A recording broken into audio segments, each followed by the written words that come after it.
Hello everybody. Today we've got a rather quick deck tech video. This is the deck that I played with Matt in our series of casual matches, and you're going to see a video featuring this deck really soon. As you can see, it is a Tron deck, but it's not the optimal one. It's not the deck that can be called robots.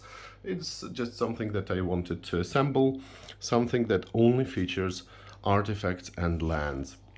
And let me tell you, it's a rather fun deck. It is not very competitive, but as you can see, it has got some nice cards, and just the feeling of getting a ton of mana and casting something big is nice by itself. So I might revisit this in the future. The concept itself is, of course, rather interesting. So let's just take a look at the mana base.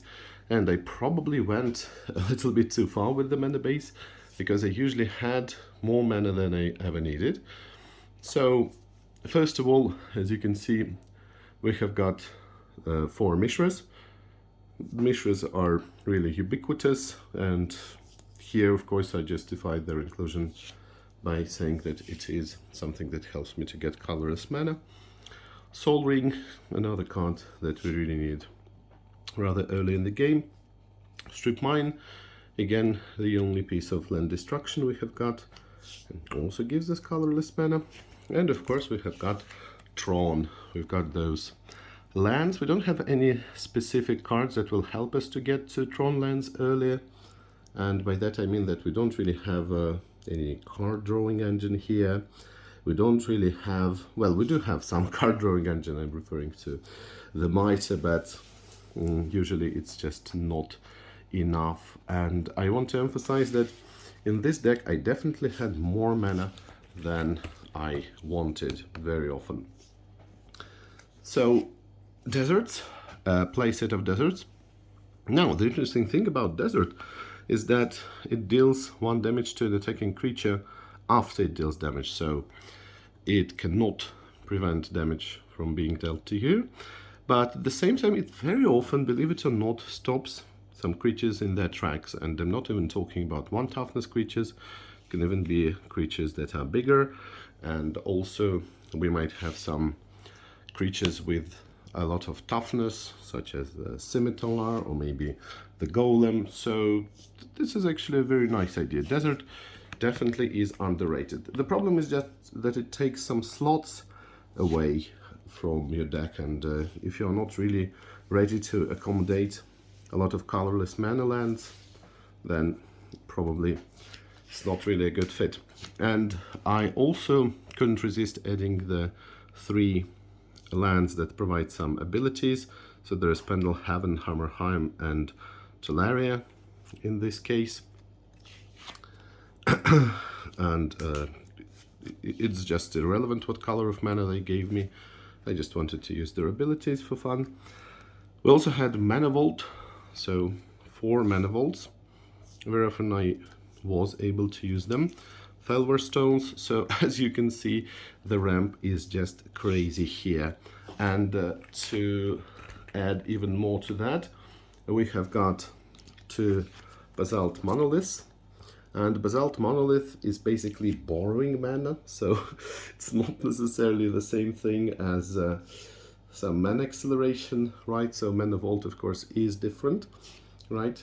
But Basalt Monolith is just borrowing mana, but it can give us the 3 mana that we really need, because we have got a lot of really nice and powerful cards with mana cost 6. So imagining that you have got Basalt Monolith on turn 3, for example, this would mean that you will be able to cast a card with mana cost 6.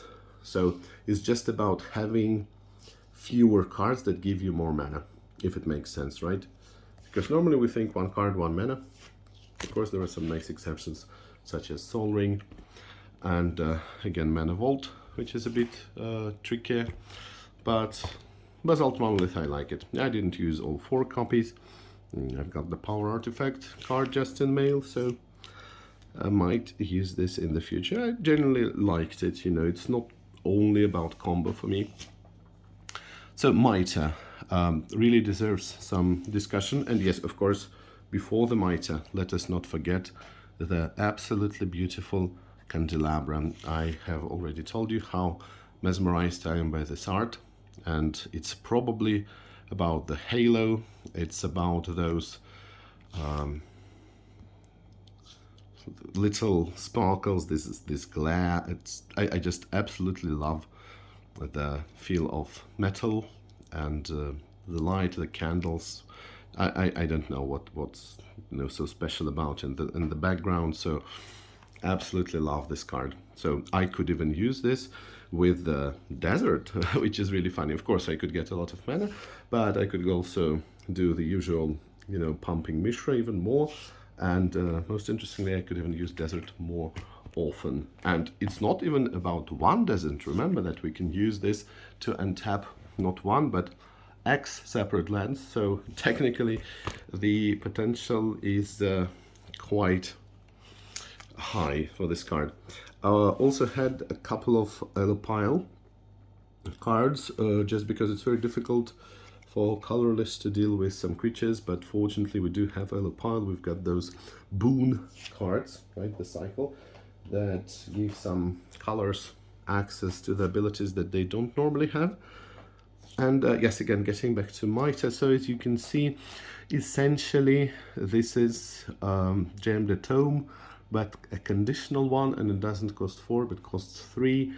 But it is also a poly artifact, which is rather important. So, of course, it's important that you cannot sacrifice a creature, right? So it's just because of its destruction that you can activate this ability, and not necessarily a creature, I mean any artifact. So I just love the art. I just really love the art. It is so baroque, if I might say so. And it really is a nice card, so I just wanted to use it. Of course, there are better alternatives, but since it is a casual deck, I really could afford using that. Dancing Scimitar, I got to appreciate Dancing Scimitar more in the recent few months, and I really just thought of this card as a wall because it does have very low power and high toughness, but let's not forget that first of all it's colorless, right? So 4 mana, really easy to cast, and it stops the overwhelming majority of cards, and it also has evasion, so you might use it for attacks, and essentially it is a wall of fire which can also attack and doesn't require you to have 2 blue mana. Now of course, as I have said, I spiced up this deck, but at the same time I had to use some staples. So there's of course Juggernaut.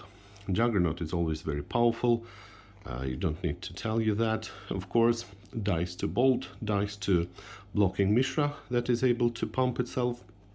But other than that, very often you just trade with some cards. So it's just 1 for 1, just taking your opponent's removal sometimes, or trading with the big creatures quite often. Now, for the Spice card, we have got Clockwork Beast. Now 7/4, you know how it works. They had to be, you had to rewind them, right? If you want to, during the upkeep, you must buy back lost counters. I like the wording here. This taps Beast. So, I don't know, I didn't tap this Beast very often. But Clockwork cards, why not? Why not? You know, 7/4. So very often in late game we will easily be able to just use this card as a 7 power card. It's fine, yeah. And 4 toughness, not too bad. Trike, you know, the infamous Trike, incredibly powerful. So we've got Helopile and Trike, and we can easily take care of many annoying utility creatures that our opponents have. We can clear the road for our flyers, for example. A lot of good things, so no question here. I'm not being innovative here with the Trike and Juggernaut. And the same thing can be said about Tetravus, of course. Not really my invention. Tetravus is a great card. You really should know how to play it, because usually it's just a 4/4 for 6 mana. Essentially, it's your Sengi Vampire, which costs a bit more and doesn't have the ability of getting more counters for the creatures that it destroyed. But of course, you must understand how it works, based on the board state. There are no tricks here, so I cannot reanimate this card, I cannot use Turnus's Coffin or any other similar abilities to get this guy back and get more counters. But, it's just some food for thought. I actually thought about using Obelisk of Undoing, might get back to this idea. So anyway, normally you just see whether you want to have a large creature, just one large creature, or 4 small guys. And normally I will of course go for the one big creature, but there are some cases where you just need to fly past your opponent's flyers. Yeah, there are a couple of them. Now, the card that really I was surprised to find out how not so bad it is, let's just say so, because honestly I saw this card incredibly rarely, and I only saw it in decklist. I personally, for the last 4 years that I have been playing old school, I never saw this card in action. And as you understand, this is the original Shapeshifter, yeah, because now Shapeshifter has a slightly different meaning. First of all, love the art. There is some kind of a Darth Vader, I don't know, in the background. But most interestingly is that this card gives you some options. When it enters play, you have power and toughness that add up to 7, so neither can be more than 7. I think you understand how it works.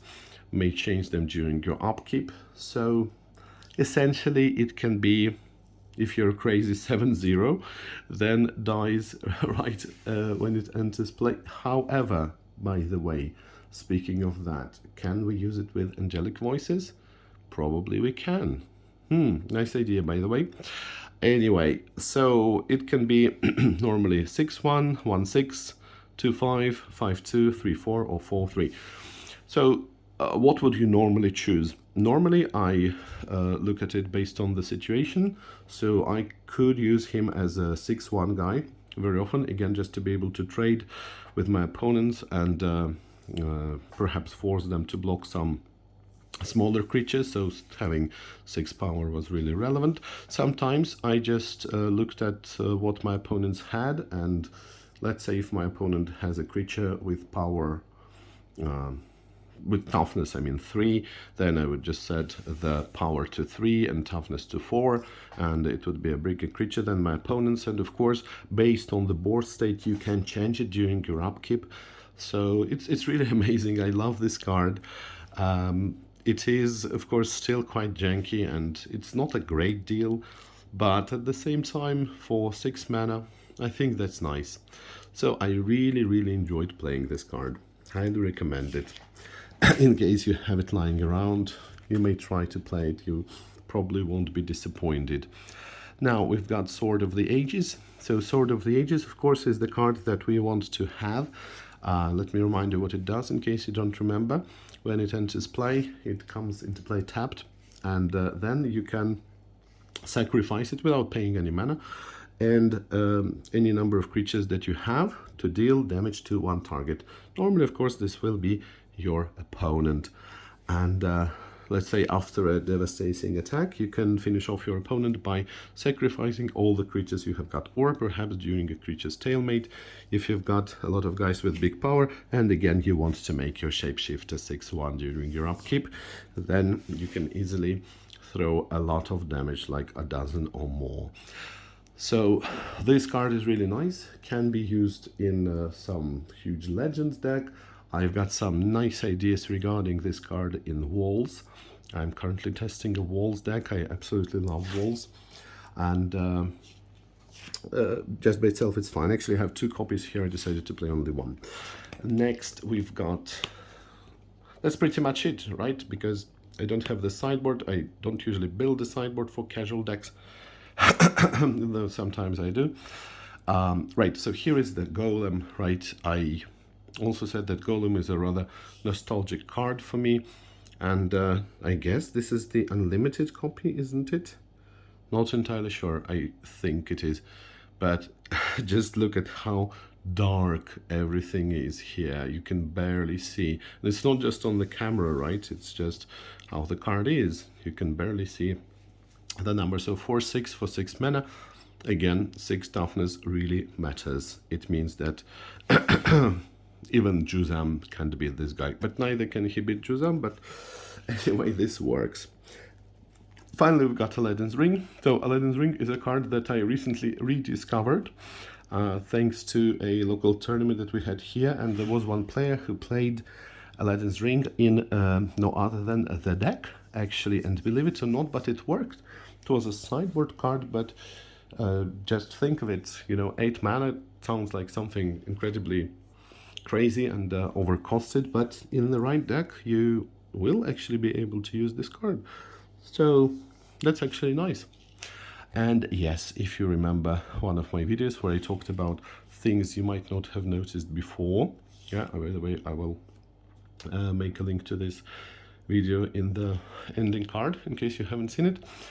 This is the ring with the Ifrit that Aladdin had. So not only did he have a lamp, but there was also a magic ring that he had. So here is the deck. Once again, let's zoom out on it. I hope that you are going to enjoy the match that I've played against Matt with this deck, and I'm definitely going to revisit this soon. If you got any ideas regarding how this deck can be improved, I'm thinking about, some color, some extra color, maybe blue for Transmute Artifact and Sage of Latnam, maybe white for Argivian Archaeologist, maybe even black for Priest of Yahweh. So there's so many different options, and how to use all this mana. Maybe I need to go crazy with a rocket launcher or something else, or just add the more or less boring splash of red and hope for a huge fireball. So let me know what you think, and look forward to the match with Matt that I played with this deck, and I'll see you around. Bye.